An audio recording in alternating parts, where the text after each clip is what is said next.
We have all watched as the COVID-19 response has unfolded in ways that many of us probably never expected, from mandatory business shutdowns, stay-at-home recommendations spanning the nation, to government spending the likes of which we've never seen before.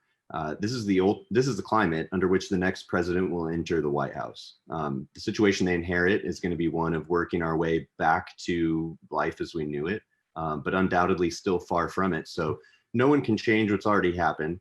Were you to begin your term as president today, how would you proceed from where we are now in terms of your response to this crisis, Mr. Kokesh? Well, Tim, as you know, this is kind of an inappropriate question for me, as I have a platform based on not putting on the ring of power, but rather throwing it directly into the fire. So your question is kind of like, if you were wearing the ring of power, what would you do? But the advantage of localization means that we have the positive responses that we've seen to the coronaphobia crisis and none of the crappy parts that come from government in terms of restrictions on healthcare workers, doctors practicing across state lines, restriction on information, Trump ordering the CDC to conduct deliberations in private, interference with the market, responding to a demand for personal protective equipment and for tests. But Tim, you said, that nobody could have expected this. Well, some of us did. Some of us predicted this. Ron Paul wrote a column called The Coronavirus Hoax about a month ago. I did a podcast by the same title about a month before that. I've been able to predict what's been coming because I have a proper libertarian understanding and analysis of current events that I'm able to apply with confidence and courage. And I've been standing up against the lockdowns, the shutdowns, protesting, hosting events, going out and encouraging other people to resist martial law every chance they get. And to see that we have a candidate who can respond to a crisis like this in real time, who has a record of being right about events as they're happening, who could have predicted what was going to happen and can anticipate these things for the general election campaign, I think is really critical for the party in 2020. I think you're going to hear in all the other candidates' responses something very similar. The less government we have involved in the medical industry, even in a real but relatively minor and hugely overblown health crisis, the better. And I think what sets me apart here is having anticipated this. All right, great. Thank you, Mr. Kokesh. And next we are going to have Mr. Hornberger. How would you take the COVID crisis from here? I think it's important to remember that we had a healthcare crisis even before this coronavirus crisis. And for 30 years in my work at the Future of Freedom Foundation, where I serve as president, in which I should emphasize does not endorse my candidacy, we've been saying that the only solution to this crisis is a separation of healthcare and the state, just like our ancestors separated church and state, the end of all government involvement. We published a book in 1994 called The Dangers of Socialized Medicine. You can find it on Amazon, where we're saying the only solution to the healthcare crisis is get government entirely out of healthcare, a total free market healthcare system. This is our heritage. Free markets are our heritage. Free markets produce the best of everything. What we have today and what we've had for decades is a centrally planned healthcare system, Centers for Disease Control, FDA, the President's Task Force on Coronavirus. And what do we have? We have chaos, total, what Ludwig von Mises called planned chaos.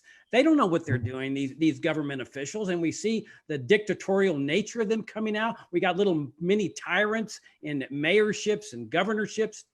All they think of is how can we destroy liberty and prosperity in this country? We hear often that this system is broken. It is not broken. It is inherently defective. A central planning system can never work. The central planner thinks he has all the requisite knowledge. Look at President Trump. He thinks he's got the expertise to advise people about the possibility of swallowing Lysol to clean out their lungs. This is what happens with a dysfunctional system like this. There is only one way out of that, and that is freedom and free markets, a separation of healthcare in the state, a total free market healthcare system. That's what will get us out of this crisis. This is the road to life and health and liberty. Great. Thank you, Mr. Hornberger. Judge Jim Gray, your thoughts. Well, and thank you. Look, what have we seen with this virus epidemic? I think we've seen four things. And the first is the federal government flat out failed us in planning for this. If you have an emergency and they don't know what, when, or where, it could be an earthquake, a tornado, certainly a pandemic. By the time it happens, it's too late. We have a fellow candidate, Ken Armstrong, who was the head of emergency planning at the Port of Los Angeles. And he's a good libertarian. They were planned.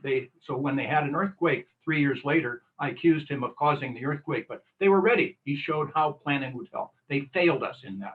Number two, we have seen that politicians have protected themselves politically.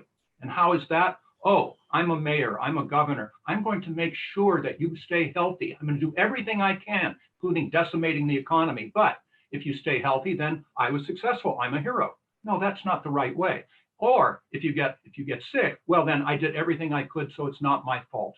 They decimated the economy. There was no balance. Tens of millions of people lost their job. Wouldn't have happened under libertarian approach. Hundreds of thousands of businesses have collapsed, many probably not to return, not even a part of the balance, not a part of the discussion. So we also saw that we have regulators being finally forced to step aside and let the healthcare officials do their work. Mr. Hornberger was right. We need that separation between the government and healthcare. Back in the 50s and 60s, we didn't have government involved at all. We had no problem with emergency rooms staying open, reasonable prices, reasonable good care. Then the government starts getting involved. And now what do we see? Basically, if you want to see your equivalent of the Department of Motor Vehicles running your healthcare, that's where we're going. In fact, PJ O'Rourke, I think, said, if you think that healthcare is expensive now, wait till it's free. So these are things that we need to look at. By the way, the Constitution does not allow the FDA or the CDC to be dictatorial. They're not elected officials. Let's pare them back and make them advisory. That's what I would do. All right. Thank you, Judge. Ms. Jorgensen. We have not had an assault on our liberty I'm sorry, my timer just went off. We've just had an assault on our liberty that we haven't seen in our lifetime, in which politicians will spend as much, if not more, than our annual budget. This has been a huge assault on the economy.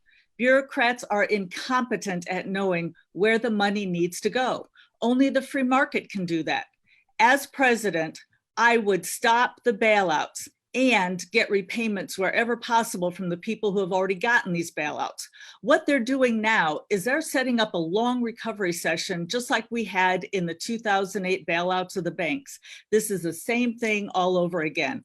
My number one issue is to cut spending, and it's even more important now. We really need to go on the offensive to drive down the spending before the catastrophe. We need to ramp up this attitude even more. Government spending kills jobs. Private money spent creates about twice as many jobs. This is how we create financial stability, and this is how we stabilize the dollar. Whenever they print money out of thin air, it devalues the dollar. It devastates people's savings, it devastates their retirement, and it gives disincentive to companies. So we need to stop this insanity now. All right. Thank you, Ms. Jorgensen. Mr. Berman, how would you pick up from now in the COVID crisis?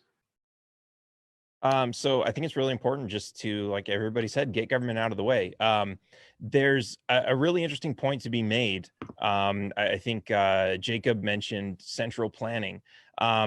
And this is a small example. If you go to a doctor for the smallest thing, right? Like let's say you go to a doctor for a headache or a runny nose, they're going to ask you a million questions. What's your medical history? Are you taking any prescribed medications? Do you have any problems with diabetes or heart disease or you know, what's your weight? What's your height? Everything. They want to know everything about you.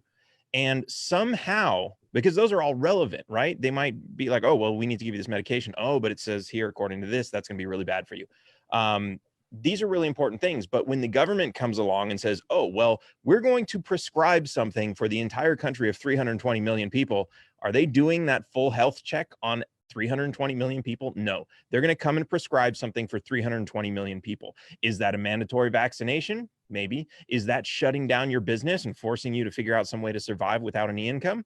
Maybe. But they don't really care because to them, well, they're not living in those situations. They're not greatly affected by it. Of course, they still have their income. You'll notice as many businesses they shut down, they might have shut down the tax prep businesses, but they haven't shut down the tax collection agencies.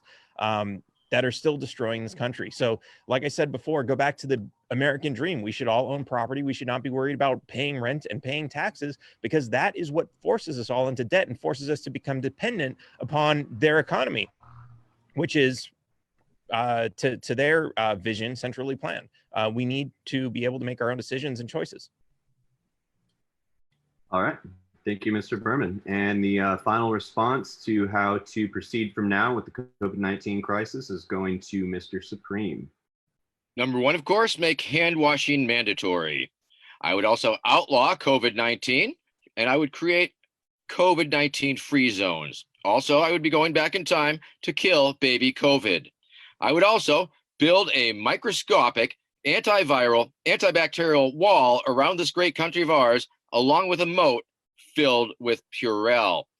Now, if I were actually the president, I would certainly pay the utmost attention to the scientific and medical advice being presented and make my sound decisions based on that, balancing civil rights and economic concerns. Thank you. All right. Thank you, Mr. Supreme.